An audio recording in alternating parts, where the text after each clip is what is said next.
Welcome back to design of substructure classes. We were discussing module 5 mat foundation. Now we will discuss in this video that modulus of subgrade reaction. Okay, this modulus of subgrade reaction, this parameter was required to whether to go by conventional rigid method or flexible Winkler's method. After that decision also, this subgrade reaction constant, it is required in further Winkler's method design steps. Okay, that we will discuss later. First we will go through what is this subgrade reaction. This subgrade reaction, this test will be done similar to plate load test. That arrangements will be similar. That we will be having a girder. On that one you can put sandbags or truss plates, a truss system, and you will put a hydraulic jack, and there will be a square plate, and that plate will push us down. These are steps that it is explained in module 1, that is plate load test. Everything will be same, but here the load application and settlement calculation, that graph also same, but reading the readings is somewhat different.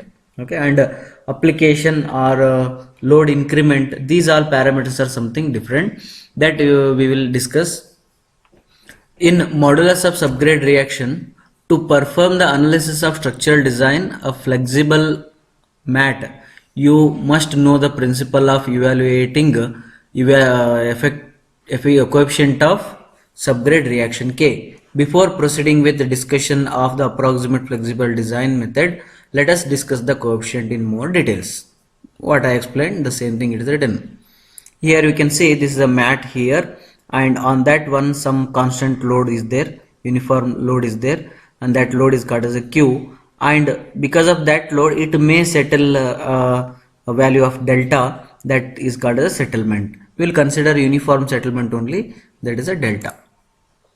If the foundation of width B is subjected to a load per unit area of Q, it will undergo a settlement of delta, then the coefficient of subgrade reaction K can be defined as K equal to Q by delta. This is Q by delta. Okay, this Q is what? Kilonewton per meter square, and delta is in meter, therefore the unit of this K becomes kilonewton per meter cube. The unit of K is kilonewton per meter cube. In English units, this is the value of coefficient of subgrade reaction is not a constant for a given soil. Earlier, before Terzaghi, it was assumed that it was a constant, but Terzaghi came and did some experiments on that factors affecting coefficient of subgrade reaction. He came to know that the coefficient of subgrade reaction is not a constant even for a particular soil.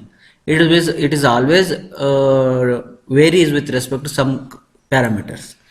It depends on several factors such as the length and width B of the foundation, and also depth of embedment of the foundation. Means depth, how much deep your foundation has gone, that also depends on subgrade reaction. That also affects your subgrade reaction. Length and breadth of the foundation also affects your subgrade reaction. Terzaghi in 1955 made a comprehensive study of the parameters affecting the coefficient of subgrade reaction. In that that comprehensive study, he concluded that it indicated that the value of the coefficient of subgrade reaction decreases with width of the foundation. Subgrade reaction, it is, you can think that this is somewhat a strength of the soil, then the subgrade reaction decreases with the width of the foundation. As the width decreases, then subgrade reaction decreases. Why? Because width decreases, then the area becomes smaller, and when the area becomes smaller, it penetrates or it settles more inside the soil. As it settles more, then subgrade reaction will be less, because K equal to inverse to the settlement. Understood? Next, in the field, load tests can be carried out by means of square plate measuring 0.3 meter by 0.3 meter. In the field, as I explained, in the same look like a plate load test, and the plate dimensions are it will be a square plate of width 0.3 meter to 0.3 meter, and the value K can be calculated. The value K can be related to the large foundations measuring B by B in the following ways. Means in plate load test, you take a plate of dimension 0.3 meter by 0.3 meter and you do the experiment and you calculate the K value. But that K value directly you cannot take into the design method.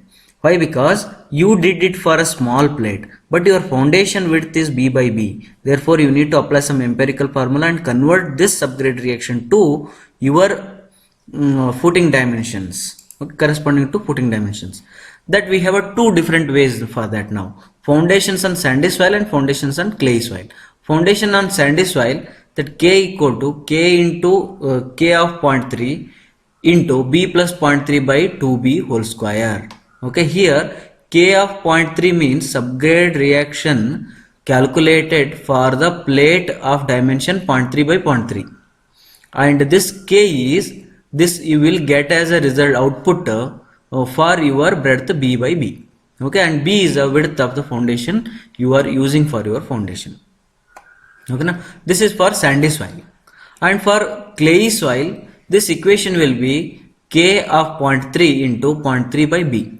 Only that much, 0.3 by B. B is the breadth of the foundation, 0.3 is a constant, and K of 0.3 is subgrade reaction constant for when 0.3 by 0.3 plate is used. Okay, then you will get a subgrade reaction for B by B. Okay, B by B is a square footing. If you are using a rectangular foundation, then your breadths will be B into L. Then when you are using B into L, then your equation will be differs. This is for only square plate and this is for rectangular plate. K into B by B, 1 plus 0.5 B by L divided by 1.5. Okay, then you will get a K value here. K is a coefficient of subgrade reaction for rectangular one. B into B is a subgrade reaction for square one. That is all as it is. And this here indicates that the value K for a very long foundation with width B is approximated to 0.67 kb. Means if breadth is very long, then you can use approximate formula. They are saying, don't worry, you just use this formula only. Okay, modulus of elasticity of a granular soil increases with width because the settlement of the foundation depends on the modulus of elasticity. Then the value of K increases as the depth of the foundation increases. Here it is said that modulus of elasticity, that is Young's modulus, also a parameter which affects your subgrade reaction and your foundation design. Okay, now thus few points are there here. The coefficient of subgrade reaction is also very helpful parameter in design of rigid highway and airfield pavements. This we already know in pavement design. Okay, that's subgrade coefficient of subgrade reaction we use in pavement design also.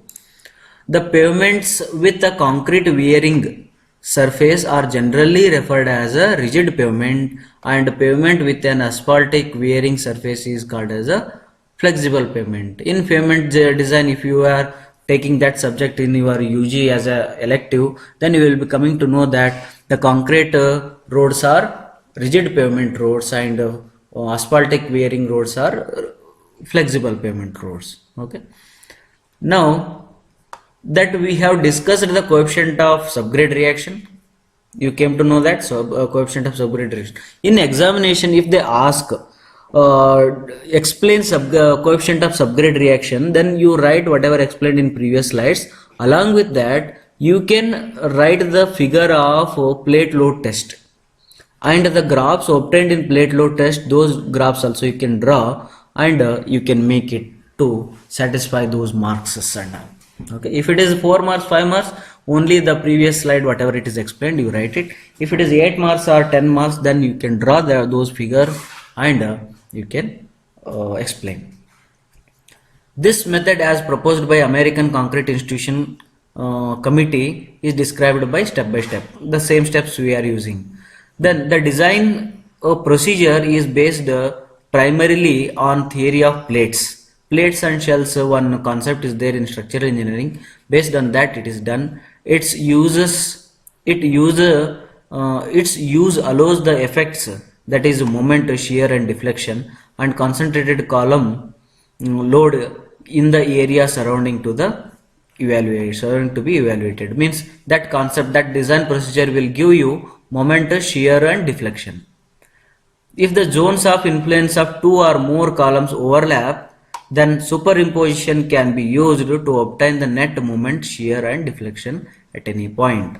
They say that if the columns are very close to each other in the mat itself, and the influence, zone of influence, that one formula is there, that we will discuss, and zone of influence is overlapping for two or different columns, then we need to get a superposition principle we can apply, means one at a time, that is your superposition, avoiding others, and one at a time you can calculate, and you can determine net shear force, bending moment and deflection. The procedure follows this way. The first point is assume the thickness h for a mat. For mat you need to assume h. For if you want, you can go to the conventional method, there you can determine bending moment, and by that conventional method also you can determine h, or otherwise based on your experience you assume a thickness h. Then determine flexible rigidity r for the mat. This is one empirical constant that you will get it from this equation, that is Young's modulus h cube divided by 12 minus 1 minus Poisson's ratio square, that you will get a one value r here. Then determine the radius of effective stiffness. Radius of effective stiffness means the that stiffness what you considering, it will be effective for how much area surrounding the point load. Okay, where k is a coefficient of subgrade reaction, and this r you have calculated previously, and k is the coefficient of subgrade reaction, that you will substitute and you will get a L dash. Then this L dash will be somewhat 3 to 4 times this what zone of influence at any column load will be 3 to 4 times of L dash. That in previous slide I said that about zone of influence, right? That zone of influence we can calculate it this way. Then determine the moment in polar coordinate at a point. We have a two different coordinate system, polar coordinate system and Cartesian coordinate system. Here the point load is considered as a pole, and from the point load the radius radially we are coming out. Okay, in Cartesian coordinate what happens, x-axis and y-axis will be there, and 0, that origin will be considered as a origin point, and from there you will measure each and everything with respect to x and y axis. But here in radial, why we considered, because your point load is considered as a pole of the Cartesian coordinates, and radially you are coming out. Okay, just like you take a paper and put your finger in between, and it will bend into a cup shape. When it bends in a cup shape, then radially you come out and you can determine bending moment everywhere, wherever you want. That MR and MT we will call, that is your radial moment and tangential moment. In Cartesian form we will call it as MX and MY, but here it is a radial moment and tangential moment. That is Q by 4. Q is a total load, all columns added, and A1 it's a constant, I will explain later. Mu F is a foundation Poisson's ratio, and A2 I will explain. R, what is this? R is a radius where you exactly want, means at what point you want bending moment. In Cartesian method we will get x, WL by Wx square by 2, WL square by 2, L is there, no? What is that? L means from a particular section where you want a bending moment, that distance is called as L. Understood? But here it is a radial, no? Therefore we are using R. R means from the point load exactly radially at what distance you want bending moment, that is your R distance. Okay, the same parameters we are using here to calculate MT also. This MR and MT you got it. Now we will come to know what is A1, A2, and what is how to get this A1 and A2. This standard one diagram will be given to you. In this diagram R and L dash is there. R, you know where you want exactly that point bending moment, there is R, and L dash you already calculated in the previous slide. You get the ratio of that one, and that will be 0 to 6. Where it falls you just hold that one. If it is a 3, hold it and come here. This dotted line indicates A2, and read this A2 value here. and read this A3 value, A4 value, A1 value. Like that you read and you will get A1, A2, A3, A4 values from this diagram. Those A1, A2, A3 values only you are substituting here to get MR and MT. Okay. Then after that, coming to if you want in Cartesian form also you can get it. This alpha value is what? Alpha value is if your radial distance is this one, then Cartesian x-axis and Cartesian y-axis, that angle made by polar radius to Cartesian radius, that is your alpha value, that you will get it. And you calculate mx and my.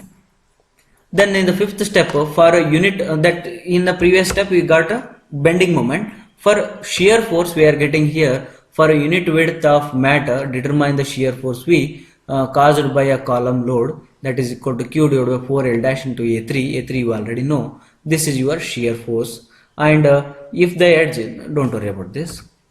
Then deflection you can calculate by this equation. These all parameters are known to us. Then you will get a deflection here. Means from this design procedure you got a bending moment calculation, shear force calculation and deflection calculation. After getting shear force, bending moment, you go by your own method, either your IS 456 method or other any method you can go and determine depth of slab, which you already assumed whether it is satisfying or not. You can check it, and after that you can determine steel reinforcement and shear reinforcement or shear criteria you can satisfy, and like that you can go the other following methods. Here in this entire chapter, what exactly we decided, we discussed, if you have a overview on this chapter is types of mat foundation we discussed, and functions, suitability of mat foundation, where exactly we require mat foundation, that we discussed. And after that we come to safe bearing capacity or soil bearing capacity of mat foundation, how we calculate allowable bearing capacity under the mat foundation, the second main heading. And the third main heading we come here, design methods of mat foundation, that is a conventional method or rigid method, and second one is a flexible method or Winkler's method. And in this Winkler's method we come across a subgrade reaction, therefore we discussed in detail about subgrade reaction. Okay, and design problems I consider one on a rigid method and one on flexible method, and and any small problems on safe bearing capacity also I will consider, and I will wind up this module 3 in the next next 2 videos or 1 video. We can end this module 3 here. If you have any doubts you can ask. And moreover, in these heavy designs, this is a very heavy designs, many parameters we assume while designing.